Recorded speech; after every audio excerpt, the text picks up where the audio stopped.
ತಮಿಳುನಾಡಿಗೆ ಹೆಚ್ಚಿದ ಕಾವೇರಿ ನೀರು ಬಿಡುಗಡೆ. ಕೆಆರ್ಎಸ್ ಹೊರಹರಿವು 4824 ಕ್ಯೂಸೆಕ್ಸ್ಗೆ ಏರಿಕೆ. ಸರ್ಕಾರದ ನಡೆಗೆ ಮಂಡ್ಯದಲ್ಲಿ ಭುಗಿಲೆದ್ದ ರೈತ ಆಕ್ರೋಶ. ತಮಿಳುನಾಡಿಗೆ ಕದ್ದು ನೀರು ಬಿಡ್ತಾ ಇದ್ದಾರೆ. ಸರ್ಕಾರ ಸುಳ್ಳು ಹೇಳಿಕೊಂಡು ಆಡಳಿತ ನಡೆಸ್ತಾ ಇದೆ. ಕಾಂಗ್ರೆಸ್ ವಿರುದ್ಧ ಕೇಂದ್ರ ಸಚಿವ ಎಚ್ಡಿಕೆ ವಾಗ್ದಾಳಿ.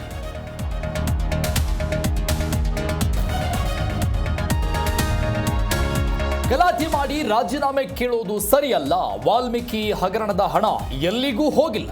ಜಮಖಂಡಿಯಲ್ಲಿ ಸಚಿವ ಸತೀಶ್ ಜಾರಕಿಹೊಳಿ ಹೇಳಿಕೆ.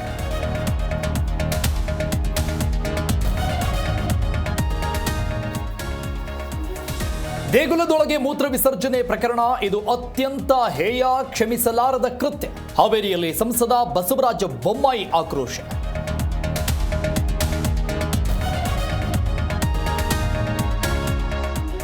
ಬರಗಾಲದಿಂದ ರೈತರಿಗೆ ಸಂಕಷ್ಟ. ಸರ್ಕಾರ ಬರಗಾಲ ಘೋಷಿಸಿ ಸಾಲ ಮನ್ನಾ ಮಾಡಬೇಕು. ಬಾಗಲಕೋಟೆಯಲ್ಲಿ ಜಯ ಮೃತ್ಯುಂಜಯ ಸ್ವಾಮೀಜಿ ಹೇಳಿಕೆ.